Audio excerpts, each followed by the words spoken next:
Pasal 3 pertanda sukra hari kiamat yang tidak dinyatakan secara jelas. Pendahuluan. Maksud dari pertanda sukra yang tidak dinyatakan secara jelas adalah setiap isyarat yang diberikan Nabi Shallallahu Alaihi Wasallam terkait kejadian-kejadian di masa mendatang dan merupakan sebuah indikasi akan adanya satu perubahan kondisi atas umat ini di masanya. Kejadian-kejadian tersebut dikukuhkan oleh para ulama hadits dalam bab yang sering diberi judul Al-Fitan wa Al-Malahim atau Asrak As-Sa'ah. Sebagaimana yang telah dikemukakan di awal buku ini, penentuan kejadian-kejadian tersebut sebagai pertanda hari kiamat didasarkan pada suatu kenyataan bahwa terutusnya Nabi Muhammad Shallallahu Alaihi Wasallam ke dunia ini juga merupakan satu pertanda dari berbagai pertanda datangnya hari kiamat. Maka dari itu, setiap perubahan masa depan yang diberitakan oleh Rasulullah Shallallahu Alaihi Wasallam juga mengindikasikan akan dekatnya hari kiamat. Inilah salah satu hikmah mengapa Rasulullah Shallallahu Alaihi Wasallam menyebutkan beritanya ini kepada umatnya. Sementara itu, berbagai pertanda ini hanya merupakan pertanda-pertanda hari kiamat yang tidak dinyatakan secara jelas. Hal ini mengacu pada sebuah fakta bahwa Rasulullah Shallallahu Alaihi Wasallam dalam sabdanya terkait kejadian-kejadian tersebut. Beliau tidak menggunakan format yang secara eksplisit menjelaskan bahwa kejadian itu adalah pertanda dari dekatnya hari kiamat.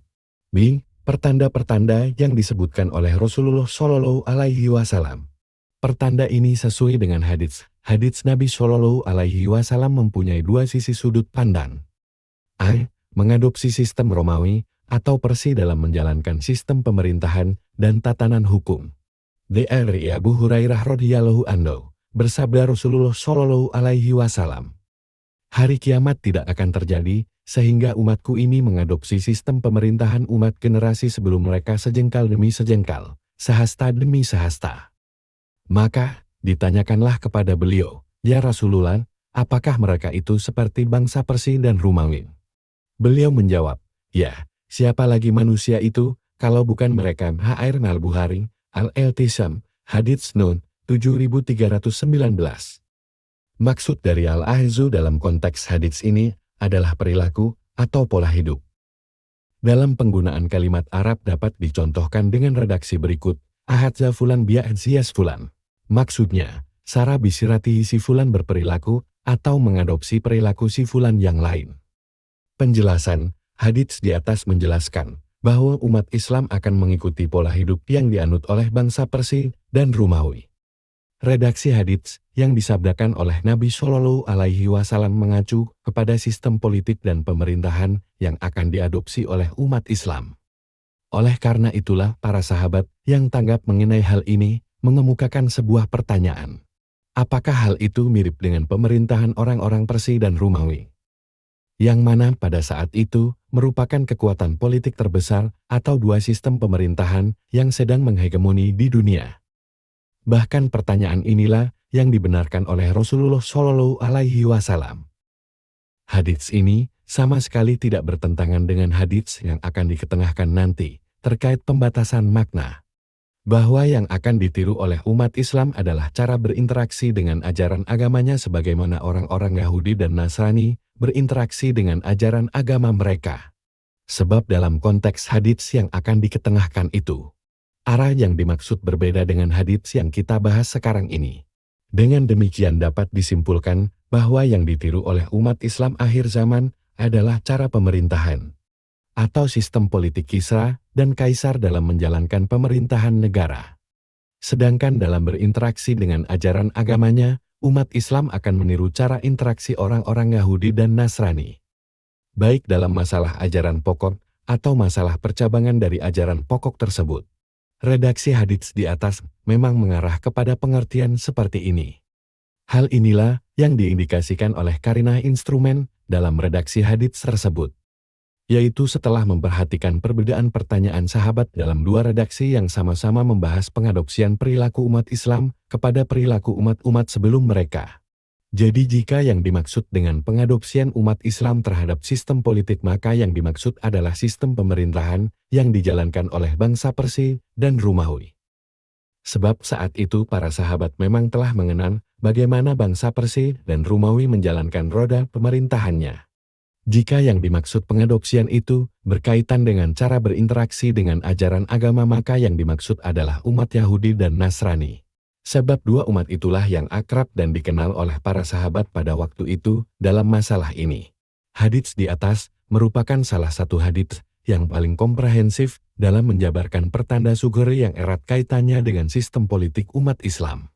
Hadits tersebut mengindikasikan bahwa umat Islam akan mengulangi kesaliman yang sama sebagaimana orang-orang Persia dan Romawi yang berlaku syalim kepada rakyatnya. Bahkan pada akhirnya, mereka hanya akan mengadopsi habis-habisan dua sistem pemerintahan tersebut. Sehingga pula kesaliman Romawi dan Persia itulah yang akan diterapkan oleh para pemegang kekuasaan terhadap rakyatnya. Di samping itu, hadits di atas juga mengindikasikan adanya kesaliman dalam bidang agama, sosial, dan ekonomi. Bagi orang yang mengetahui sistem pemerintahan bangsa Persia dan Romawi serta berbagai kesaliman, serta eksploitasi tanpa batas yang diterapkan oleh kedua bangsa tersebut terhadap rakyatnya. Kemudian dia membandingkannya dengan hadits Rasulullah Shallallahu Alaihi Wasallam tentang berbagai pertanda hari kiamat, terkhusus dari sisi pemerintahan dengan segala eksesnya. Kemudian dilanjutkan dengan melakukan komparasi keduanya, membandingkan nasib umat yang telah berlalu sejak Daulah Umayyah sampai sekarang ini. Niscaya dia akan mendapatkan kesesuaian dengan apa yang telah diberitakan Rasulullah Shallallahu Alaihi Wasallam dalam haditsnya. Sebagian orang mungkin ada yang menyangkal, memang benar umat Islam sejak zaman Muawiyah radhiyallahu anhu hingga pada waktu dekat ini meniru sistem pemerintahan Romawi dan Persia. Tetapi kesamaan itu tidak terlihat dari semua sisi. Karena pada saat itu, meskipun mengadopsi sistem pemerintahan, mereka berhasil meraih kejayaan yang terbukti dengan besarnya kekuasaan umat Islam. Namun, sekarang ini kondisinya sudah jauh berbeda dengan yang dahulu. Umat Islam tidak lagi berjaya seperti dahulu, bahkan dia telah menjadi pengikut dari bangsa lain. Jadi, dari sisi mana kesamaan umat Islam sekarang ini dengan bangsa Persia dan Romawi? Kami jawab, sebenarnya zaman dahulu umat Islam sama persis dengan bangsa Persia dan Romawi dalam segala sisi dengan zaman sekarang. Satu-satunya segi yang membedakan adalah, jika waktu itu umat Islam berjaya, maka sekarang kejayaan itu telah diangkat dari umat Islam. Meskipun demikian, umat Islam tetap mengadopsi sistem pemerintahan Persia dan Romawi. Dan dengan dua sistem itu pula mereka masih berharap untuk mengembalikan kejayaannya. Jadi kondisi sekarang ini justru lebih buruk. Umat Islam telah menjadi agen dari bangsa adidaya, seperti raja-raja suku Ghassan dan Munazzarah di zaman dulu. Tampaknya sejarah memang kembali terulang. B. Mengadopsi cara-cara beragama dari orang-orang Yahudi dan Nasrani. Dari Abu Sa'id Al-Khudri radhiyallahu anhu, bersabda Rasulullah Shallallahu Alaihi Wasallam, kalian benar-benar akan mengikuti tradisi umat sebelum kalian, sejengkal demi sejengkal, sehasta demi sehasta, hingga seandainya mereka masuk ke lubang biawak pun kalian akan mengikuti mereka. Kami para sahabat berkata, ya Rasulullah, apakah mereka itu orang Yahudi dan Nasrani? Beliau menjawab, ya siapa lagi kalau bukan mereka. Muttafaq alaih. Di Al-Aim riwayat Al-Hakim dari Ibnu Abbas radhiyallahu anhuma, Rasulullah Shallallahu Alaihi Wasallam bersabda, andai mereka itu menyetubuhi istri mereka di jalanan, pasti kalian pun akan melakukan seperti yang mereka lakukan. Bahkan dalam sebuah riwayat disebutkan, sampai-sampai jika di antara mereka ada yang menyetubuhi ibunya sendiri secara terang-terangan, niscaya akan ada dari umatku ini yang turut melakukannya. Hair At-Tirmizi, Al-Main, Hadits No. 2779. Beliau menyatakan bahwa hadits ini hasan tetapi gharib. Penjelasan, sebagaimana hadits sebelumnya. Hadits ini menunjukkan bahwa umat Islam akan menyimpang dari jalan yang benar demi mengikuti tata cara beragama umat-umat sebelum mereka, yang dalam hadits tersebut umat tersebut adalah umat Yahudi dan Nasrani. Bedanya, jika hadits pertama hanya menyinggung soal pemerintahan, maka dalam hadits ini mencakup semua sendi kehidupan, termasuk pokok-pokok ajaran agama dan segala perinciannya. Di dalam hadits ini pula ada satu isyarat yang sangat jelas bahwasanya umat Islam akan mengikuti berbagai tata cara Yahudi dan Nasrani, serta meniru-niru hal tersebut baik dalam perkara yang besar maupun kecil, yang menyimpang maupun yang menyeleweng dari kebenaran. Tidak ada yang mereka tinggalkan kecuali kaum muslimin, pasti mengikutinya meskipun dalam perkara yang buruk sekalipun. Sebagaimana yang diriwayatkan oleh Al-Hakim dari Ibnu Abbas radhiyallahu anhuma. Hadits ini tidak berarti menyamaratakan bahwa seluruh umat Islam akan mengalami kondisi tersebut. Tetapi hadits tersebut ingin menyampaikan bahwa sebagian besar umat Islam akan mengalami kondisi itu. Hal ini dibuktikan dengan tetap adanya sekelompok orang yang berdiri di atas kebenaran. Yang pada saat itu pula mereka terlihat aneh hingga hari kiamat benar-benar tiba. Selain itu, hadits kedua ini lebih komprehensif dalam menjabarkan tanda-tanda surga daripada hadits yang pertama. Andai pembahasan topik ini tidak menyinggung berbagai penyimpangan yang dilakukan umat Islam, niscaya satu hadits ini saja sudah cukup untuk menggambarkan tanda-tanda hari kiamat. Fenomena yang ditunjukkan oleh hadits. Hadits ini menjelaskan bahwa umat Islam akan mengikuti berbagai tata cara beragama orang Yahudi dan Nasrani, yaitu jalannya orang-orang yang dimurkai dan jalannya orang-orang yang tersesat sebagaimana yang telah dirinci dalam Al-Quran jalan-jalan tersebut. Di antara tata cara beragama mereka yang digambarkan dalam Al-Quran antara lain pemalsuan mereka terhadap Taurat dan Injil, menjadikan para rahib atau pendeta mereka sebagai rab-rab selain Allah. Tuduhan dusta yang ditujukan kepada para nabi mereka, membunuh mereka dan mendustakan ajaran mereka. Rekadaya yang mereka lakukan terhadap hukum Allah sebagaimana yang pernah dilakukan oleh ashab-ashab. Serta kelancangan mulut mereka yang mengatakan bahwa tangan Allah terbelenggu, banyak bertanya sebagaimana yang terjadi pada kisah penyembelihan sapi. Kekurang ajaran mereka terhadap nabi-nabi mereka sebagaimana mereka menuntut kepada Musa alaihissalam untuk diperlihatkan Allah secara kasat mata. Ketidaksabaran mereka dan tergoda oleh dunia sebagaimana kisah bosannya mereka terhadap makanan yang paling baik saat ini, yaitu al-manna dan as-salwa.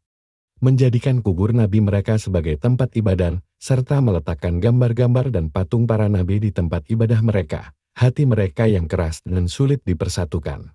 Sikap pengecut mereka yang hanya ingin dibela oleh orang lain, keyakinan orang-orang Nasrani bahwa Isa alaihissalam adalah anak Allah. Sistem kerahiban yang mereka ciptakan, dan seterusnya. Inilah sebagian kesesatan-kesesatan Yahudi dan Nasrani yang mana Al-Quran telah menjelaskan secara panjang lebar, serta memperinci makna-maknanya.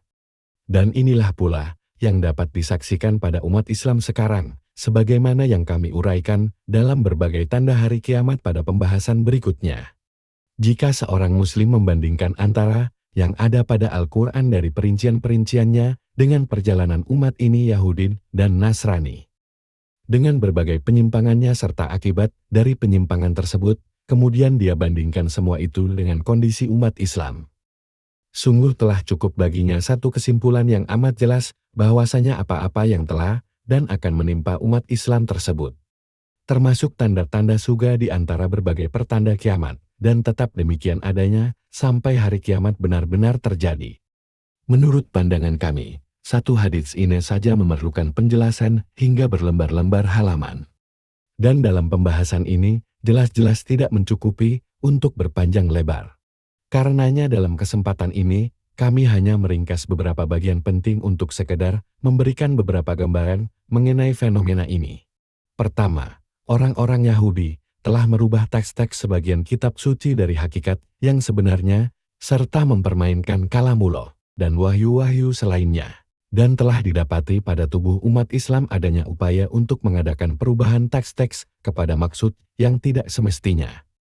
Sebagaimana yang terjadi pada beberapa kelompok Syiah, ketika mereka tidak mampu mempermainkan kitabullah, maka mereka mempermainkan berbagai kandungannya, sehingga menafsirkan ayat-ayatnya dengan sesuatu yang tidak termasuk maksud yang dikehendaki. Sebagai contoh, mereka menganggap bahwa Al-Jibr dan At-Takut adalah Abu Bakar dan Umar radhiyallahu anhuma. Demikian juga dengan takwilan mereka yang menyatakan bahwa sepertiga dari isi Al-Quran erat kaitannya dengan Ahlul Bait. Hal yang sama juga terjadi pada beberapa kelompok Batiniyah yang telah lancang mempermainkan seluruh ayat-ayat kitabullah. Begitu pula yang terjadi pada sebagian besar kelompok Sufi ekstrim yang telah mempermainkan kitabullah. dengan menafsirkan adanya satu tingkatan tertentu yang bebas dari keterikatan dari ayat-ayat hukum syariat secara zahir. Ini baru yang terkait dengan Al-Quran. Lantas bagaimana nasib as-sunnah di tangan mereka? Tentunya lebih parah lagi. Kaum Syiah telah banyak melakukan perubahan dengan tidak menerima berbagai referensi dari kalangan Ahlus Sunnah. Mereka terlalu eksklusif dengan hanya menerima berbagai referensi yang datang dari kalangan mereka sendiri. Dalam kenyataannya referensi mereka justru dipenuhi oleh kebohongan atas nama Rasulullah Shallallahu Alaihi Wasallam serta Ahlul Bait. Berbagai referensi yang mereka jadikan pegangan juga banyak diwarnai oleh kebohongan terhadap apa-apa yang Allah Subhanahu wa turunkan tanpa hujah sedikit pun. Bisa dikatakan bahwa ajaran dari dua wahyu Al-Quran dan As-Sunnah tersebut telah benar-benar lenyap dari kelompok tersebut. Inilah yang menjadi bukti bahwa sebagian umat Islam ada yang mengubah atau memalsukan kitabullah. Kedua, orang-orang Nasrani yang menganggap Isa alaihi salam sebagai putra Allah telah didapati pada sebagian sekte Syiah, yaitu Sabaiyah yang mengakui bahwa Ali radhiyallahu anhu adalah putra Allah. Bahkan terhadap Ibnu Muljam, pembunuh Ali radhiyallahu anhu, kelompok ini justru berterima kasih. Mereka meyakini dengan terbunuhnya Ali radhiyallahu anhu maka terbebaslah dirinya dari sifat kemanusiaannya untuk naik statusnya menjadi ilah. Tentang mereka inilah Al-Humairi bersyair. Mereka itu kaum yang keterlaluan terhadap Ali dan tidak punya rasa malu. Mengaku sangat mencintai Ali, padahal jiwa mereka ditimpa kekosongan. Mereka berkata, "Dialah putra Allah yang Maha Agung yang menciptakan kami. Namun, siapa menjadi bapak dari anak siapa?" Di samping orang-orang Syiah ini, terdapat juga kelompok Sufi yang mengaku bahwa salah seorang di antara mereka telah menjelma atau menunggal dengan ilahnya. Ibnu Taimiyah, Majmu' Fatwa. Ketiga, orang-orang Yahudi dan Nasrani sama-sama menjadikan kubur nabi-nabi mereka sebagai tempat peribadatan. Negeri-negeri kaum muslimin penuh dengan kuburan-kuburan, yang mana mereka jadikan kuburan para wali sebagai masjid serta tempat keramat. Lebih-lebih berbagai tempat keramat kaum Syiah yang kebanyakannya adalah kuburan-kuburan. Keempat, orang-orang Yahudi pernah berupaya melakukan rekadaya untuk menghalalkan yang haram, sebagaimana yang pernah dilakukan oleh ashab-ashab hingga akhirnya mereka diubah bentuknya.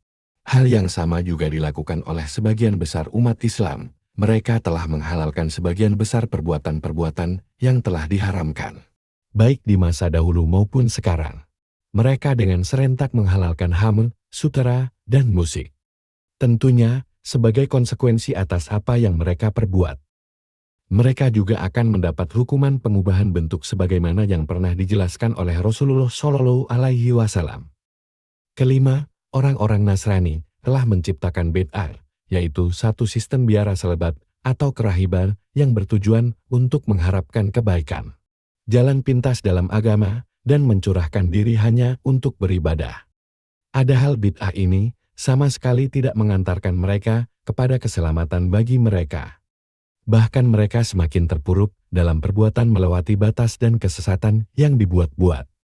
Yaitu ketika mereka tidak lagi memperhatikan berbagai batasan yang seharusnya tidak boleh mereka langgar. Hal yang sama juga terjadi pada umat Muhammad Shallallahu Alaihi Wasallam. Yaitu adanya orang-orang yang mengikuti sunnahnya Nasrani dalam membuat-buat bid'ah kerahiban model baru. Dengan apa yang dikenal sekarang ini dengan tasawuf atau ajaran sufi. Motifnya pun juga sama. Mereka ingin memfokuskan diri beribadah kepada Allah Subhanahu wa Ta'ala. Namun sayangnya, mereka sudah terlalu jauh melangkah. Mereka tidak berusaha benar-benar menjaga agama. Sehingga apa yang menimpa pada umat Nasran juga menimpa kepada mereka.